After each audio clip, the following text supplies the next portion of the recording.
There are regions of the galaxy where the sky bleeds in colors no human name has captured, where constellations twist like living things, casting patterns that seem to whisper secrets to those who dare to stare too long. In these places, cities bloom not from soil, but from steel and glass, and light their roots embedded in forgotten ruins of civilizations that never survived their own brilliance. And beneath one such sky, among the bustle of species too varied to catalog, stood a human, a solitary silhouette.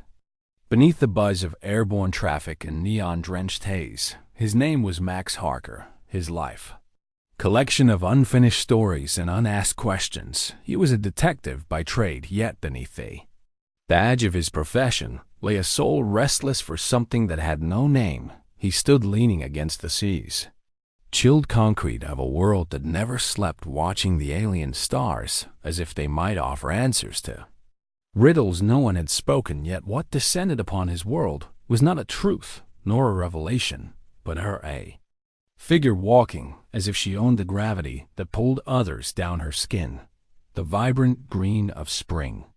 Reborn, her eyes vast like emerald oceans that held the reflection of galaxies unknown, and before he could parse the significance, she stood before him, her hands gentle yet firm upon his shoulders, her gaze a dance of wonder and determination, and then her lips pressed against his, a collision of intent and curiosity, her tongue tracing his mouth not with the heat of desire, but with the practiced grace of one who reads the language of another's essence.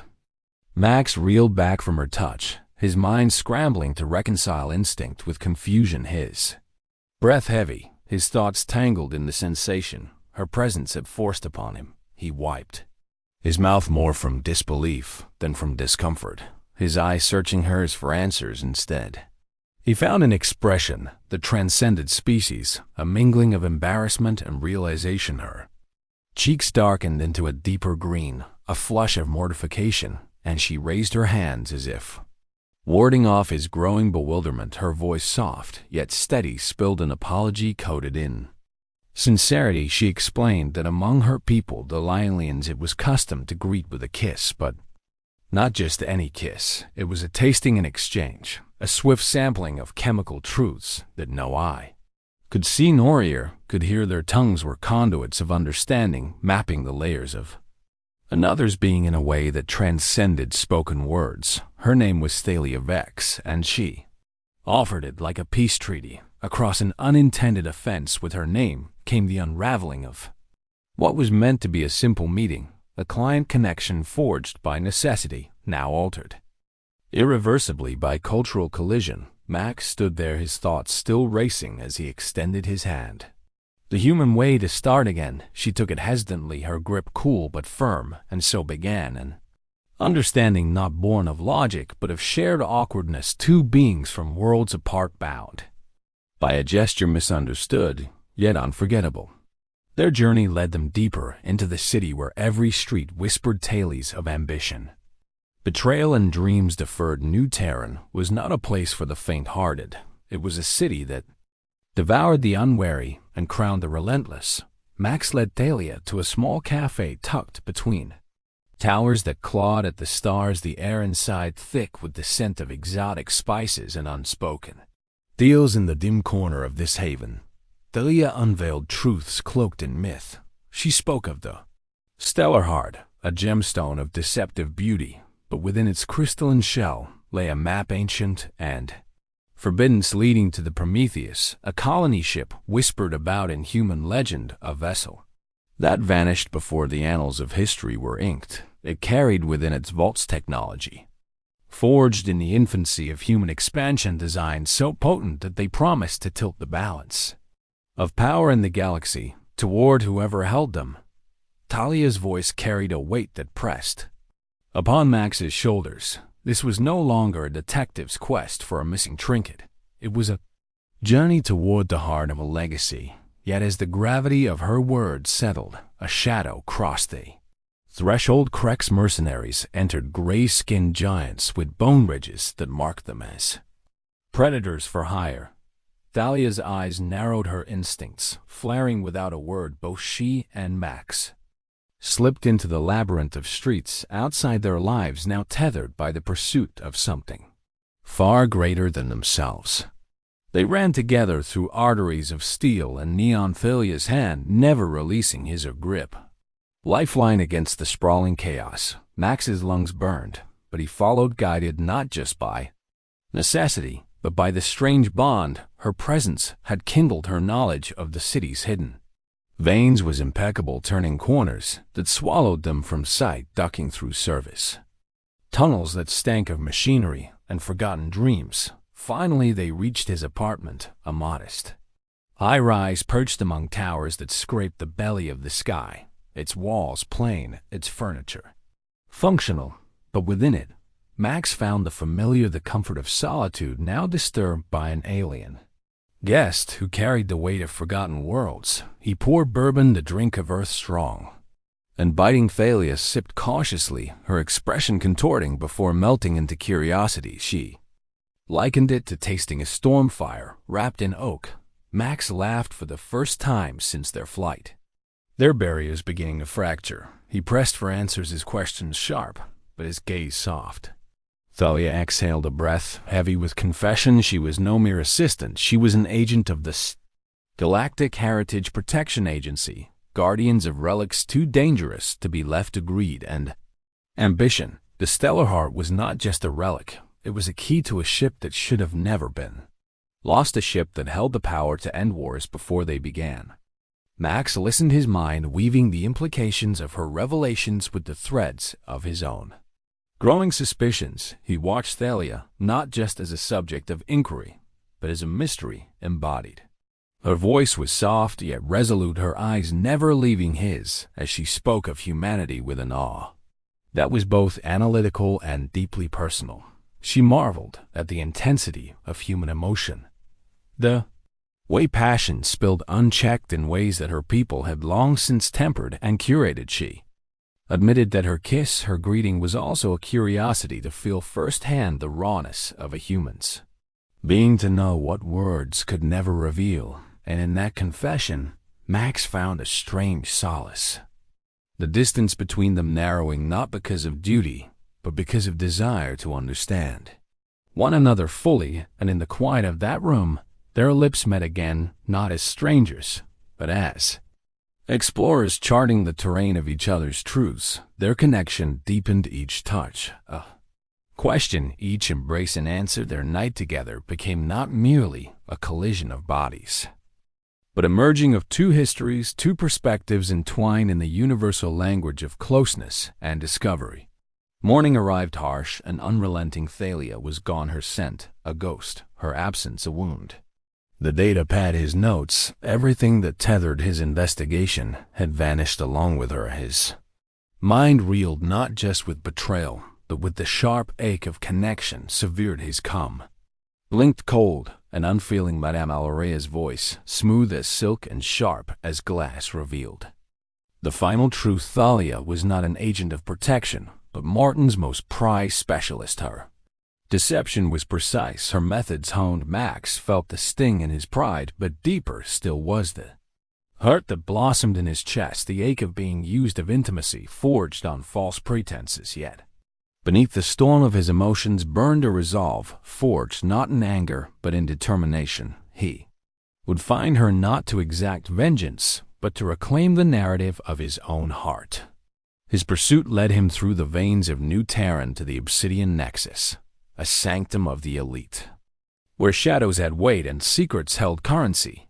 Max infiltrated the grand auction house, blending among the powerful, his eyes sharp for any sign of her.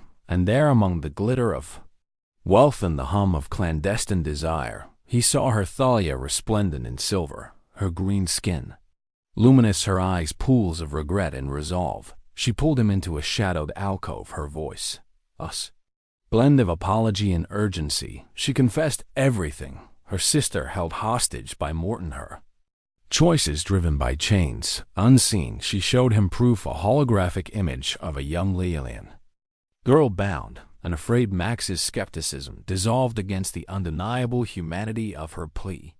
Together they plotted to reclaim the stellar heart, Lot 37 biometrically sealed within the vault.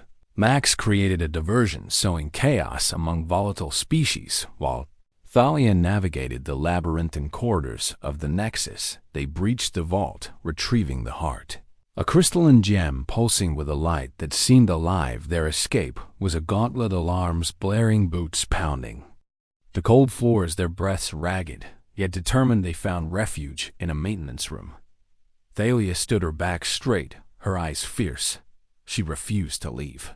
Max shadows, their only allies, her hand resting over his heart in Lyalian culture.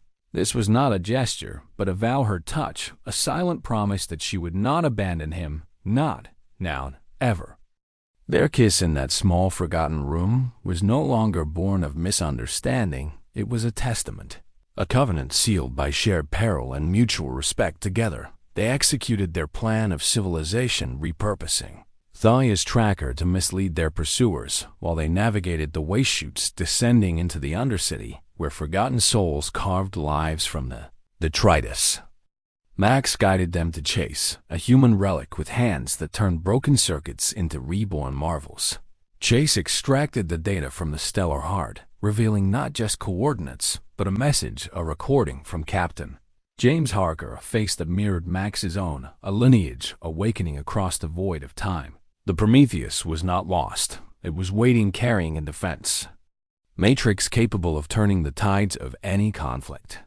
Their enemies converged: Morton's mercenaries and Alorea's agents.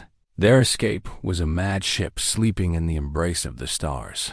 Its systems still alive, its halls still dashed too. Chase's shuttle, a vessel barely more than scrap, held together by stubbornness and hope. Alorea had followed, cornering them in the... They fled to the coordinates the heart had revealed, a nebula of swirling colors cradling the Prometheus, a colossal breathing Thalia's sister, was there. Her reunion with Thalia, a spark of light in the encroaching darkness, yet peace was fleeting. Morton and Prometheus's veins, but salvation came in the form of Thomas Harker, a living custodian of human resilience. He revealed the deeper truth: the Matrix had detected a threat beyond known space, and ancient hunger that made their squabbles seem like petty shadows. The choice became clear: unity or extinction. The galaxy stood on the precipice, and Max activated Thalia stood with Max, her the beacon. Chase had given him summoning the human fleet, led by Admiral Chase herself. Humanity stood not as conquerors, but as guardians ready to shield not just themselves, but every species willing to stand against the coming darkness. The Prometheus became more than a relic. It became a beacon, a rallying cry for solidarity. Amid fragile alliances, Max saw in Thalia not the betrayer, but presence, a constant, her reminder that in this vast expanse, some connections defied the... They trained, they planned, they fortified, not just walls, odds. Their bond was no longer one of convenience, but of conviction. Together, they prepared for the storm that brewed on the horizon. Every alliance forged, every Thalia walked with him. Her hand, truth uncovered, was a thread in the tapestry of resistance. The partner, the warrior, the woman who stood by his side when shadows loomed. He knew that in her eyes he would always find his compass. But the fragile trust between species, each step forward, was a testament to the human spirit. That even in a galaxy indifferent to hope, connection mattered. Refusal to yield, even when the odds sneered in their faces, could not. In the quiet before the inevitable, Max walked the Prometheus's ancient halls, each corridor a Maya, but by the stubborn refusal to let the light within fade, monument to the dreams of those who dared to reach for stars, finding his fingers entwined without ceremony or pretense beneath a viewport that framed the galaxy in strokes of violet and gold.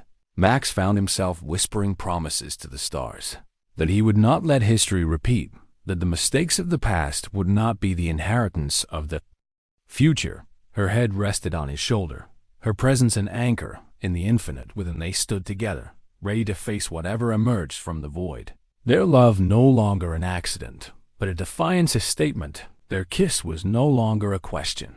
It was an answer sealed in breath and heartbeat. Humanity had not come to the stars to rule, but to remind the cosmos that resilience was a power that be measured by weapons or technology beneath alien skies where green skin met human warmth.